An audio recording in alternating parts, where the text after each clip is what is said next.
thank you, Alfonso, for being on the show. Welcome. It's a pleasure to see you. No, it's great to see you again. Thanks for Yeah. having me. Yeah, my pleasure. So, for those that have been following this channel, we spoke with C26, Carlos Zamora. We also spoke with John Levi over the past few months, and now it's just great to get another member of Foundation on the channel. So, Alfonso, let's start with how did you get connected to Foundation, and then we'll go all the way to the beginning of your journey. Sure thing. So it was about 5 years shortly after, I mean, I don't even know how you would call it, but essentially a conversion. I was 20 at the time, I think. Yeah, about to be 21. This was 2010. And, I had already been producing for about 5 years. It dawned on me around that time, it kind of started feeling lonely, kind of started feeling like, I can't be the only one doing this or thinking about doing this, Catholic hip hop and what have you. And so I just ended up Googling and Googled Catholic hip hop and came across this website called fatmass.com, PHAT, Preaching Holy Apostolic Truth. I came across their forum that they had, and essentially Dust, who was the founder of it, had started a new conversation in there and was promoting these new artists. And the top three artists that were on there were C26, and then it was Nico, and then it was an original Foundation member by the name of Lay, who unfortunately ended up leaving the group about a year afterward. But and at the time, YouTube had the capability of direct messaging people. I hit them all up, messaged them, say, hey, I'm a Catholic producer, this and that. I'd love to work with y'all because I've been looking for people, and almost nobody was responding, and they were the only ones. And naturally, Carlos was the first one to call and say, this is my number, call me right now, because I just heard your beats and like I'm blown away, And so we got to talking, got to talking with all three of them. They had, I think at that time, they had already worked on a track called Christ is Alive. And, I just happened to come into that around that time. And so we talked about getting together. One thing led to another, and we started a group. And then right around the time when we were finishing our album, we were done, basically about to get the masters and all that. Carlos ended up meeting El Padrecito, and then that relationship began with him and El Padrecito through his nonprofit, for the arts and for the unchurched, basically provided the funds for us to finish the project and to get physical CDs printed. And then, through his influence and through Carlos's marketing and grassroots, ventures, we ended up getting our first gig in 2012. I think this was February, I want to say, in Modesto. And right around that time, I had met John, and Carlos had met Val. And naturally, we just kind of invited them. But, one thing, after another, we just kind of just were like, why don't you just guys just join the group? We were all a really great fit. Actually, I think it was at a second show. Modesto, I think it was just Carlos, Nico, and myself with Padrecito. And then we ended up doing another show at one of the missions that were nearby. I think the following month, I think it was. Wow. And that's when we invited John and Val. And then that's when we told them, we just hit it off. Everything just felt very providential, but just we got to talking about similarities and feeling like we were the only ones doing this and who else, but then bring in a new sound, because up to that point, a lot of Catholic hip hop just started sounding like very 90s or very 80s, very boom bapish underground sound, which I mean, we grew up listening to that. But around the time, you've got a lot of these other artists that were changing the game, the sound of the genre of hip hop. And so we were kind of bringing that new sound, which I think a lot of people appreciated, but naturally they were appreciating more of the orthodoxy that we were coming with our lyrics. But not only that, but the fact that it sounded very raw, very authentic, and very just, a lot of people were feeling like they can relate to our music, to our lyrics,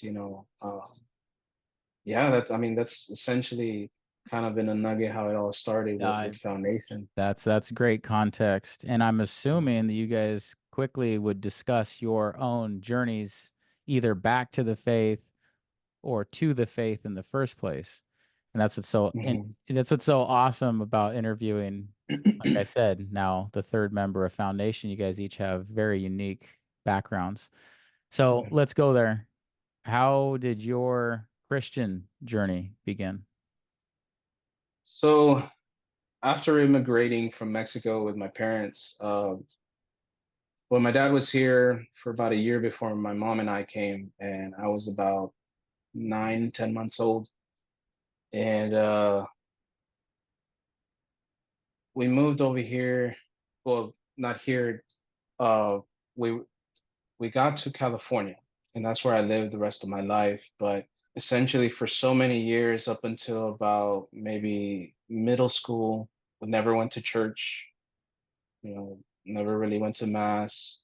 And ironically, we lived down the street from the parish that ended up becoming our home parish, St. Joseph in Santa Ana. Um, we lived there for 10 years, and for five of those years, we never even knew it was a Catholic church. And it was through my dad that one Monday night he was hearing some music playing.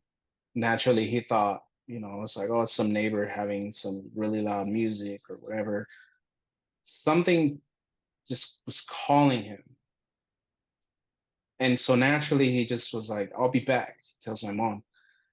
And he ended up following the music, comes across the parish hall, and he sees, just people dancing around, moving with their hands up, singing. And you see a guy in a guitar, a guy with a bass, someone with a tambourine. And, they're having their prayer night. Something about that caught his attention. And I think because around that time, I think he was starting to pick up the guitar, and just seeing somebody actually playing the guitar, it really caught his attention. Some people saw him. It's like, oh, come in, and he's,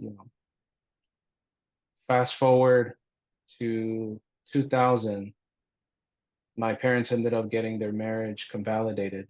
Um, and they started getting really involved with the parish. Were they raised Catholic? I mean, I understand that the marriage may have been, it's possible to obviously be raised Catholic and then still Yeah, need the marriage convalidated. How were they? right. Yeah. Yeah, I mean, they were. I mean, I was baptized as a child, Okay. but that was basically to the extent. It was as much cultural as it was just natural to them. It's like, oh, we just need to get our son baptized, and then when my sisters were born, they got them baptized, but that was to the extent of that. Hmm. They didn't have an active prayer life. They weren't going to mass every Sunday until basically that night started it all. And then around the same time, I was in sixth grade. I started getting into trouble, started hanging out with the wrong friends. My mom wasn't liking it, so she sent me to go live with my uncle. And this was still 2000. And then 2001, I came back. But while I was there with my uncle, that was and my uncle had already been active, and it was some of his influence with my mom that she started pursuing the faith as well. because he was already active. My uncle was, and he had already been, I think, for a couple of years. And so that was my very first experience seeing active, you know, Catholics in their faith. They would regularly go to mass. They were part of the choir. You know, my uncle played the guitar. I started playing the guitar around the same time. And I started seeing, you know, I would go with them to their prayer nights that they had. You know, they were part of the charismatic movement. And so seeing all of that, although it didn't really mean anything to me at the time, Hmm. I saw something different, and I can recognize it, you know, as someone who was 11, 12 years old. I can recognize like this is different. Their life is different because, you know, I mean, I grew up, you know, in an abusive home, um, and things were very tough between my parents and between my parents and us, you know. And so having gone to live with my uncle, you know, now you see such a caring father figure, you know, a very maternal, caring mother figure, my aunt. And then, you know, they were just very supportive in things that, like, they recognized that I was into music. And that was around the time when I started getting into music, uh, 11, 12 years old. And my mom would send me money, and then my uncle one time was like, you know, I've been seeing that you've been recording music on the cassette tapes, you know. What if I took you to go get you, you know, your own CD player, and maybe buy yourself a few CDs? You know, and that wasn't a thing in my household, you know, to recognize, to experience that with my uncle, you know, it was a huge thing for me, which kind of jump started my whole love for music. You know, it wasn't the best choice of music at the time, but you know, music is music, and the art, you know, it speaks in different languages. And so afterwards, you know, I left, I came back to Cali and went back to the same thing. You know, I mean, my experience with my uncle changed my life, but because things were kind of, I wouldn't say the same back home, it just, there was a lot of freedom because my parents, in a zealous, but how would I put it? Like, basically, they started putting all of their time into serving at the church, and they would go on retreats and, you know, lectures and all this, and they would basically leave us. You know, they'd leave on a Friday and then come back on a Sunday. You know, and we had a lot of freedom, my sisters and I, and 14, 15, 16-year old Alfonso, you know, was having the time of his life with all that freedom, being influenced by my peers, and started hanging out with gangsters. And you know, I'm in high school at this time. You know, I started, you know, skipping school and what have you, got introduced to drugs. And the funny thing to me was, the entire time I thought that my parents never knew, but something about, you know, a mother's intuition, like that, it's a real thing. And I respect her for never calling me out, but in her way, she invited me. I was going to turn 17, and she invited me to a retreat. And she said, "Hey, we're going to have a retreat.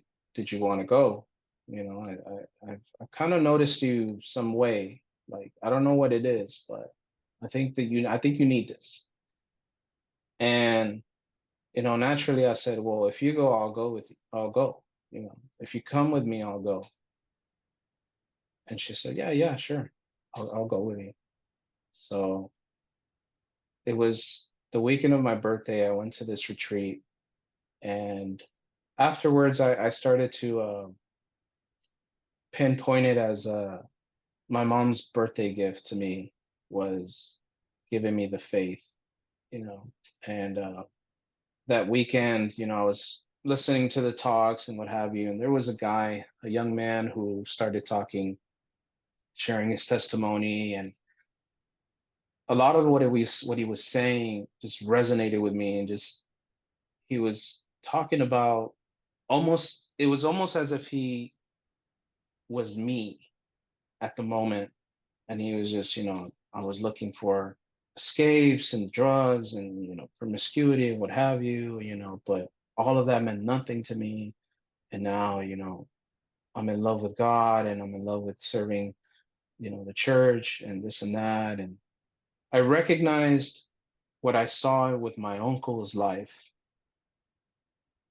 the same thing in this young man's life, and I said to myself, like, whatever he has, I want that. He has peace, he has joy, he has just something about him. And I started to feel, just at the time, I started to feel very riled up within me, and I just started crying. And I had no idea why.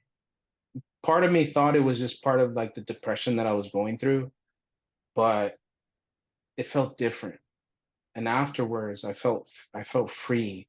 I felt like it was a moment to, it's like a renewal of some sort, like a refresh of things. And I'll never forget that same weekend, during one of the breaks, I had gone up to, the setup that the band had. And, I'm looking at the microphones, I'm looking at, the drum set, and I see the guitar. And up to that point, I kept telling myself, like, I want to be, I want to be an R&B singer. I want to be the next Usher. I want to be, the next Tyrese, Joe, and all that. But I'll never forget, very distinctly and very vividly, I'm looking at the guitar, and I turn around, and the microphone just happens to be right in front of me. And then I hear loud as day, uh, a voice in my head that said,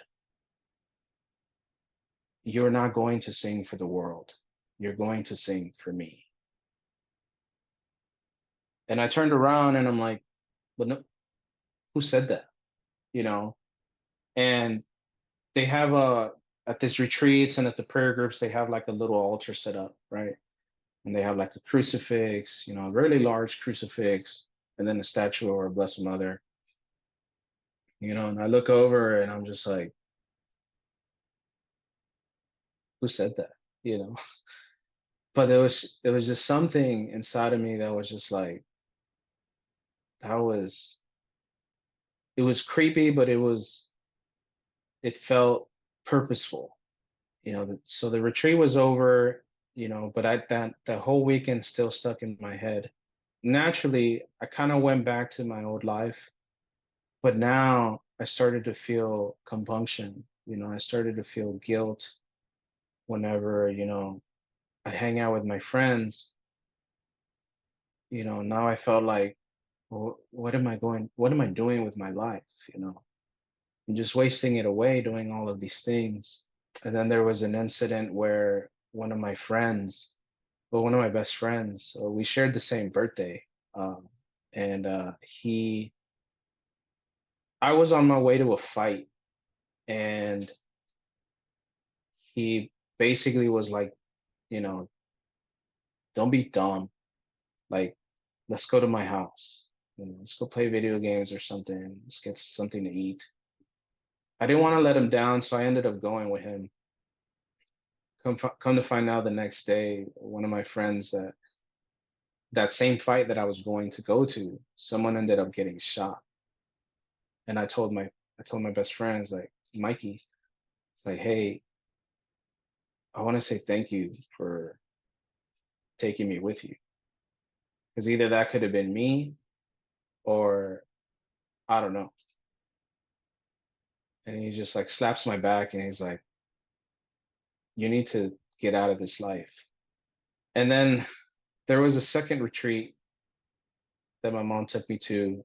And that's the one that basically solidified everything for me and jump started. How soon after the first experience? I would say about a year. Okay. Yeah, so I Same was type of retreat, same where you have some speakers, you have some music. Obviously, there's a mass. Yeah. yeah. Yeah, same type. Just this one was more so for those who had already lived their first one. And now it's, this one's more of like a call to of some sort to commit to become part of the prayer group and, use your talents for, towards the service of God, right? And so there's the talks are a little bit more deeper, the talks are a little bit more, in depth as far as what it means to serve God, what it means to turn your back to the world and stuff like that, which I ended up doing after the retreat. I basically just I ghosted everyone, all of my friends that were, bad influences, and even told my family, and I told my sisters, I told my parents, like if so and so comes to look for me, tell them that I am not here. And sure enough, they would come to look for me. And I'm still going to school. I'm still uh, at the time I was doing independent studies because uh, I had skipped so much. They wanted me to catch up, right? But being the kind of person I was at the time, procrastinated and all that, like I didn't end up graduating with my class and all that. So it was easy for me to kind of like avoid my friends and avoid the friends that weren't good for me. Started making newer friends, and essentially I went full in with everything. So it was at the time my parents and myself, serving at these retreats and going to these lectures, and um our diocese was actually one of the only very few in the states that had an actual formation school for those who were involved in the Charismatic Renewal. And I ended up going to that, getting certified and speaking, and you know uh, At such a young age. That's incredible. yeah, yeah, I was 19, 20, turning 21, and then that's around the time that I met Foundation. I was still involved, you know and so that part of my life, really set the tone for upcoming events, that would test my faith and that would, shake me to the core. It made me grateful, and I tell my mom all the time, I was like, and I tell my dad when I get the chance, it's like, I'm grateful that the biggest gift you ever gave me, apart from my life, was the faith, because I can't imagine if I didn't have the faith. I have no idea, how I could have persevered or where I would have turned to. And so 2012 was around the time I met my wife. She was in Ohio at the time. Uh, she lived in New Mexico, but she was in Ohio at the time, discerning, and she was doing pro-life missionary work. And I was in California, but we met via Facebook. The funny thing about it was we met through a friend. So I had a friend who also did Catholic hip hop, but somehow he met her roommate who was a Protestant. But then he told her about a Facebook group that we had started called the Catholic Hip Hop Forum. So she tells, my future wife, it's like, hey, you need to join this group because I know you're Catholic and I know you love hip hop. So it's almost like the best of both worlds for you. So you should join this group. And my wife's immediate reaction wasn't one of, it's like, wow, that's so awesome. No, it was like Catholic hip hop. Oh man, it must be cheesy, you know. But sure enough, she ended up joining, asking it like, hey, I want to listen to some music, right? And at the time it already been a few months that we released our first project, which was Universal. And so I sent her the link, it's like, here's our album. Like, let me know what you think, you know. And to this day, whenever one of my children plays the songs, uh, she'll tell me, she's like, man, I remember listening to this on the way to adoration, or this was like my pre-mass workout music, or or after mass, I would listen to this album, you know. But she listened to the album. She messaged me back, and she was like, "This is actually pretty great. I was not expecting this." She's like, "I was expecting, just super cheese, like, youth directors turned rapper kind of like vibe thing."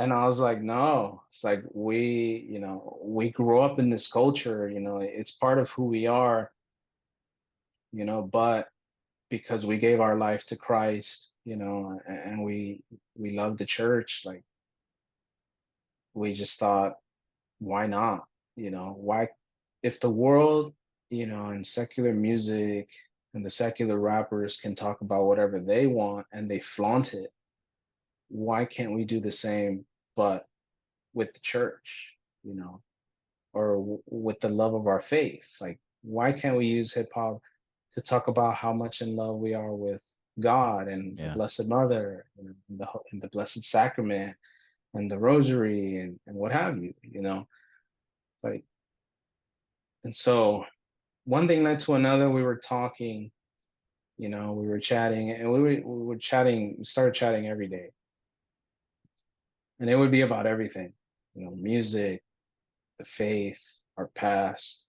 And at the time, I was in what my wife ended up calling a situationship with a particular girl. And things were pretty toxic between us. And I had kept that part of my life from my wife, So when I finally came clean about it, my wife basically, naturally, she got upset and ghosted me for a couple of months. And I basically became like a depressed high school boy, um, because she stopped talking to me. I think at the time when we started talking again, she had told me, it's like, don't you know I like you, you stupid boy, And I told her, it's like, I don't have that kind of radar. I'm sorry, you know. And we vowed to each other that we would be honest, you know. And she essentially gave me the courage to leave this relationship. But I think it was a little too late at the time, because then the girl ended up faking a pregnancy. Oh. And I mean, I believed it at the time. My wife didn't believe it, but I believed it. And I was torn, because I had met the love of my life, but this girl was like, I'm having your baby, and you either need to be with us or you won't see your baby at all. I had always grown up with an inkling of, like, you know, with a natural tendency to love children. I love children, you know. I grew up with uh, helping my mom babysit, and then my sisters kind of, they beat me to the punch, and they had children before me, even though they were younger. So I babysat my nieces and my nephews, and albeit through a I went through a season of discernment myself.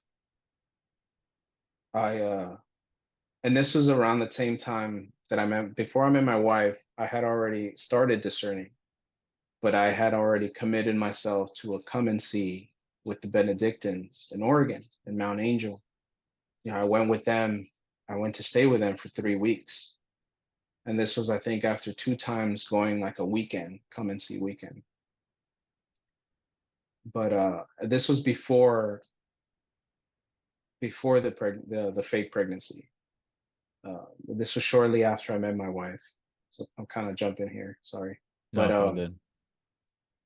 I was discerning, but part of the discernment process for me felt, and I recognized it after from another from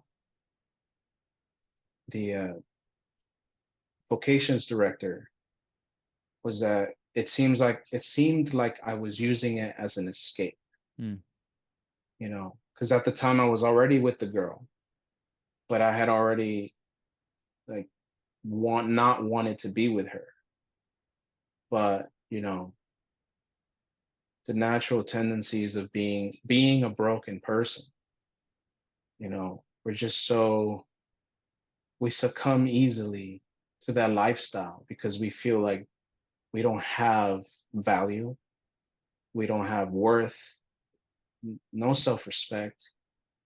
We feel like we can't be a better person and grow, and so we naturally just settle for less. And that's how I felt at the time. Meanwhile, discerning,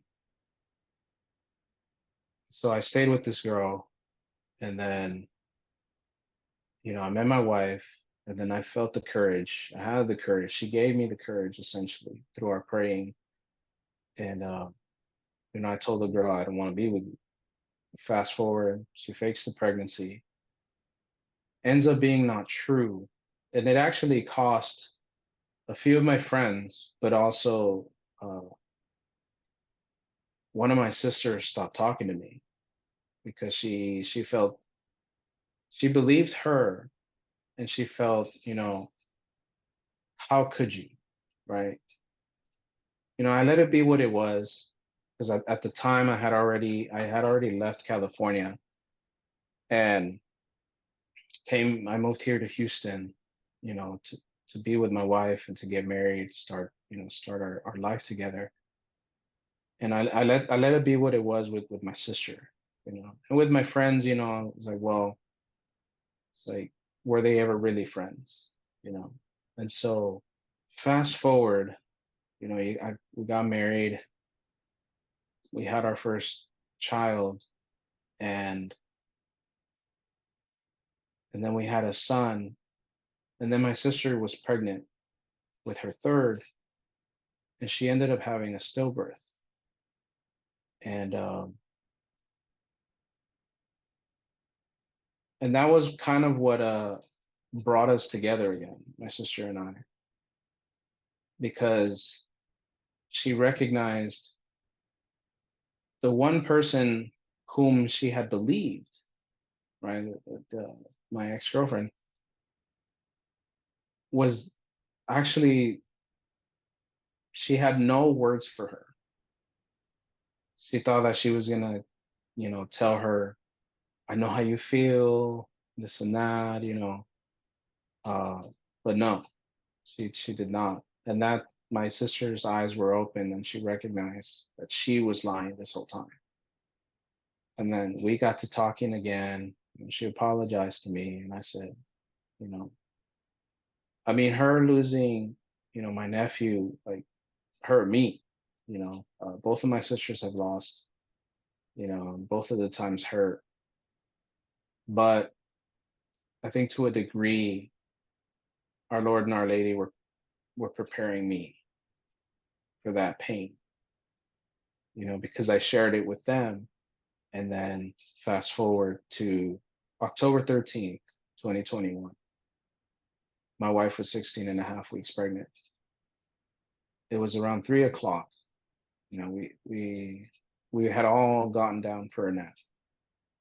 Um, we had just came back from, our parish has a toddler group. We came back and we were just beat. Woke up to my wife saying she was feeling some pain. She goes to the restroom, and I just hear her yelling for me. And I run to the restrooms, and she's in the shower, and there's just blood everywhere. And I mean, I had always seen it in movies. I had, seen it at that point from a few friends of mine who had gone through it. And my only immediate thought was, here we go. Ended up going to the hospital, and they confirmed it. We lost our son. And it was such a paradox because the day it was, you know, October 13th is the miracle of the Son of Our Lady of Fatima. We have a devotion to Our Lady of Fatima, and we have a devotion to Our Lady of Sorrows, which she appeared as well on that same day. Our Lady of Mount Carmel, and so we felt consoled, amidst our pain. And the entire time, it was actually that I didn't know how to feel. I was sad, right? Naturally, I was broken because we were excited. We were gonna have another boy. We were, gonna have another child. He would have been our fourth, and we were excited for our family to grow. But whatever God's plan was at the time, it is what it is, and we submitted to ourselves to it.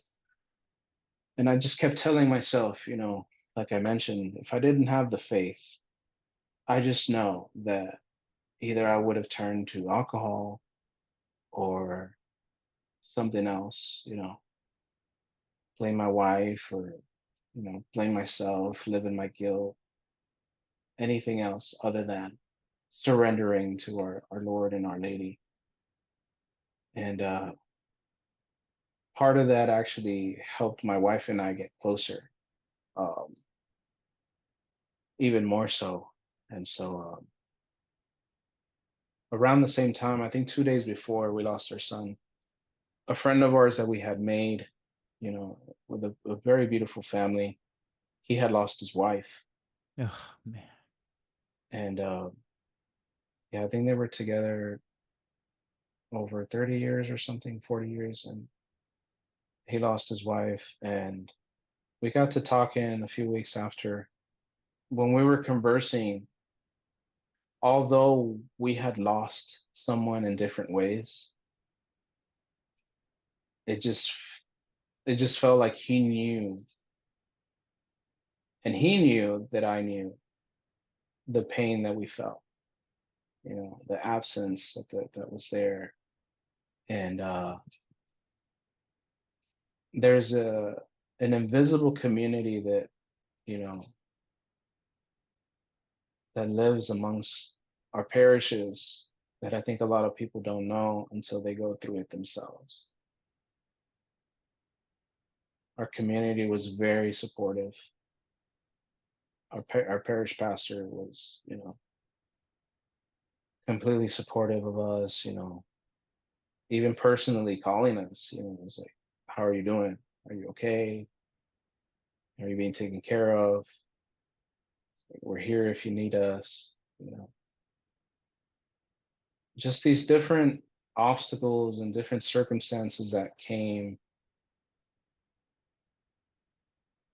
I just keep going back to being grateful that I have the faith, because the faith gives us a strength, it gives us a joy, it gives us a peace, that can only be found in our Lord.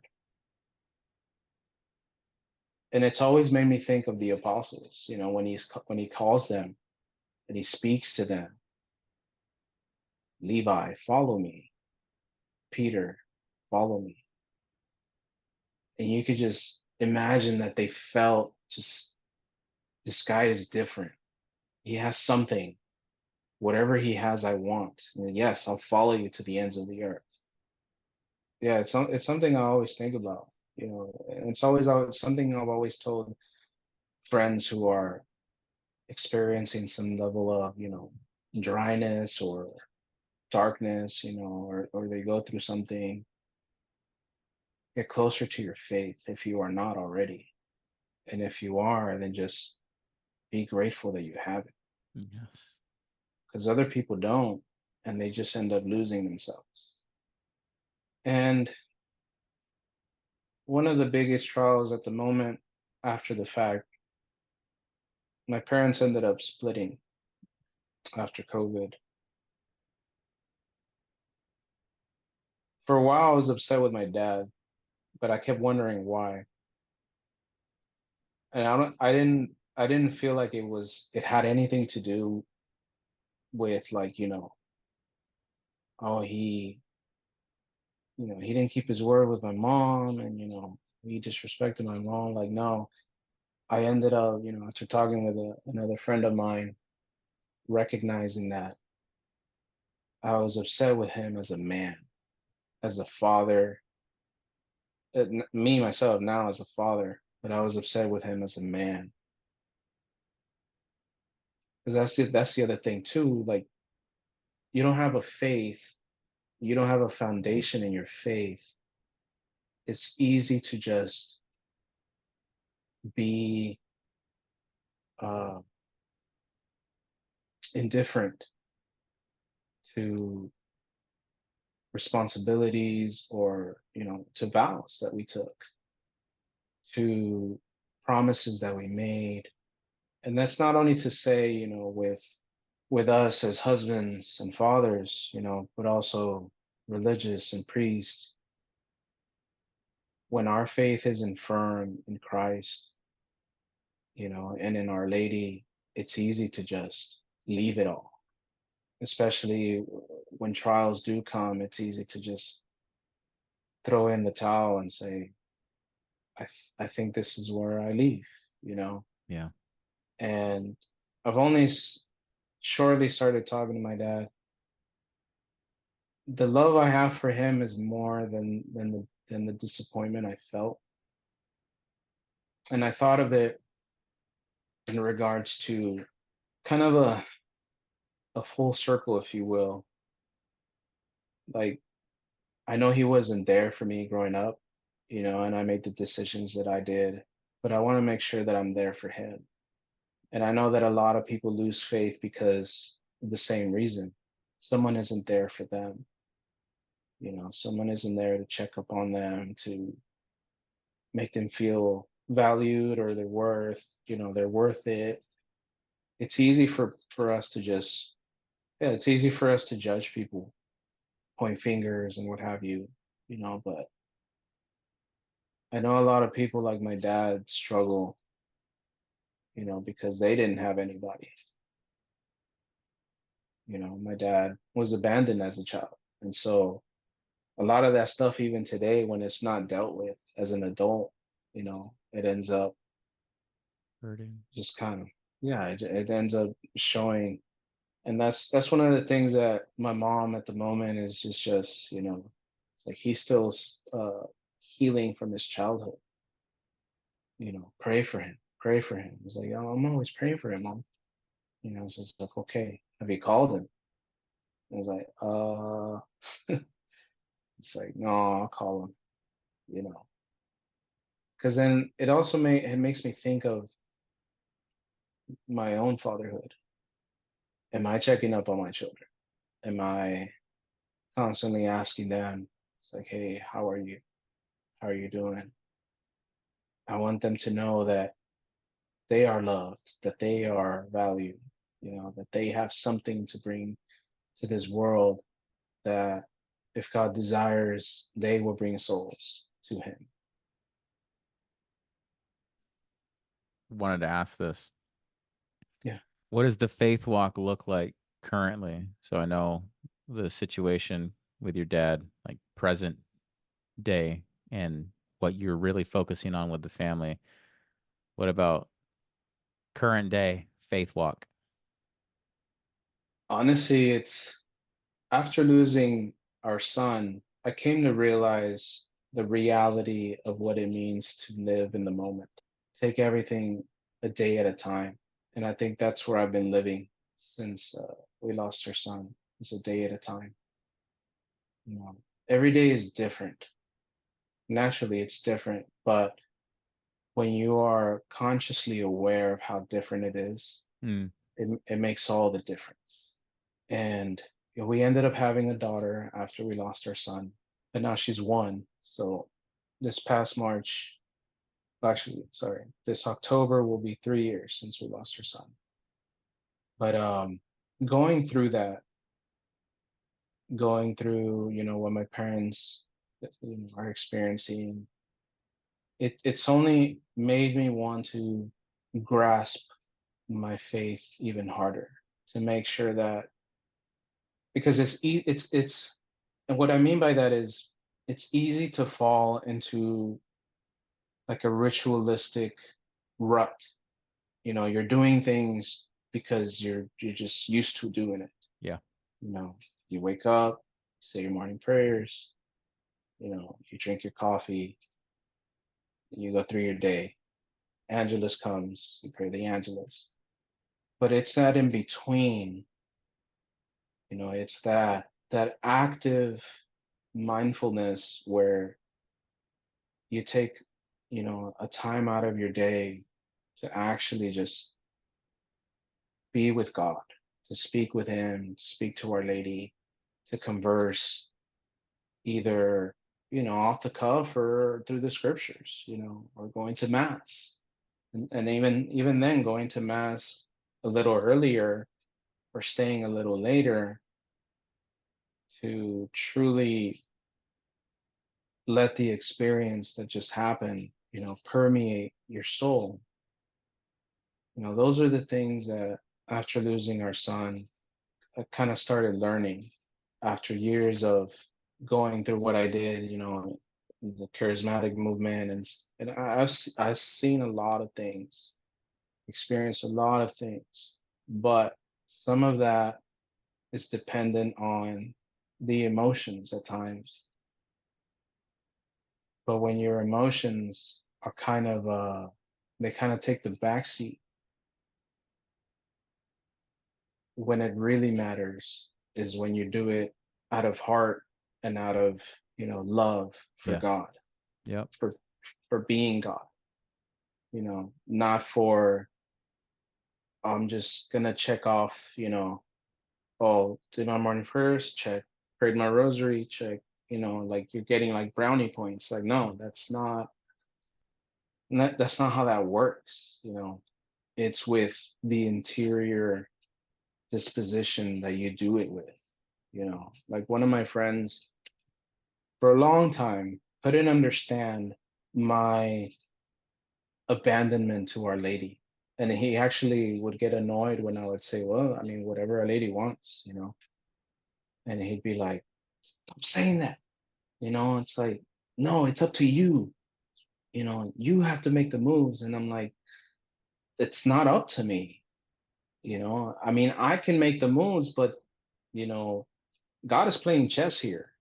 I'm playing checkers. God will make the moves like five pieces ahead of me, you know, and it will still be that move that he has already, made. And it wasn't until he started, you know, to allow himself to become to become a son of Our Lady, you know, that he understood because he and it took me not saying anything in my defense, but just letting him seeing the fruits of what it means to be a son of Mary, a son of Jesus who abandons himself to divine providence. It took that for him to see that it's not purely the action, but the interior disposition of just, you know, parallel to what our Lord did at the Garden of Olives when he's getting ready for his passion. He's praying and praying, but ultimately he says, "Not my will, but thy will be done."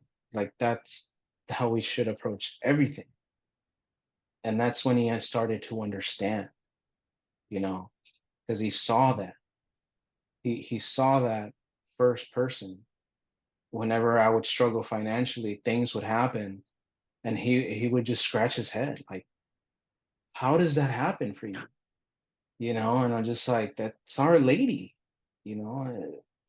Like, as unworthy as I am, like that's just how it happens. And then there was a time where he would get upset whenever we would pray the Angelus. It's like, "Or you're just trying to be, you know, the perfect Catholic or whatever." And I was like, "Actually, I don't just pray the Angelus just to pray it because, it's traditional or whatever."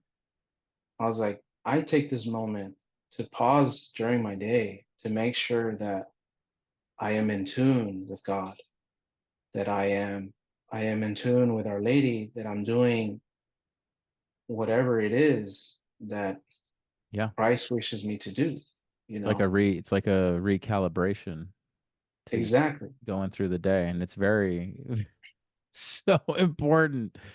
Yeah, Before exactly. before I forget, Alfonso, thank you. First of all, thank you for sharing all of that. And I am sorry for your loss, the loss of your son.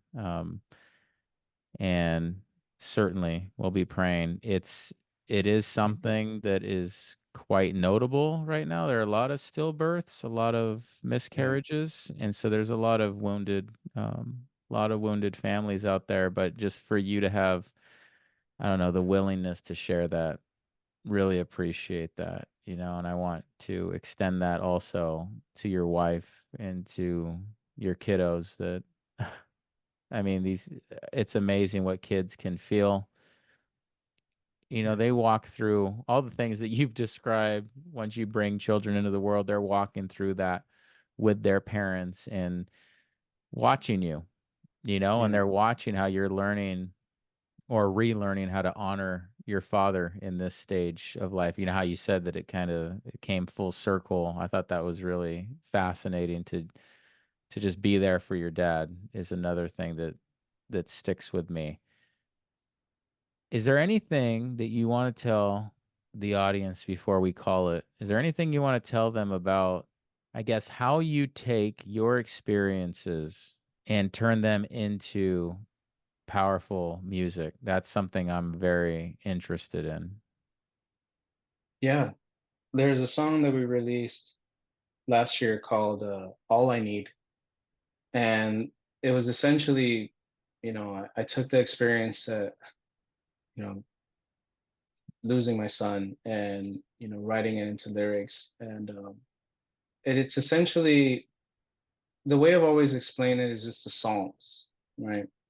Similar to the Psalms were always David's way of expressing himself, whether it was him lamenting, whether it was him praising God, whether it was him, just being outright, asking for forgiveness, or being grateful.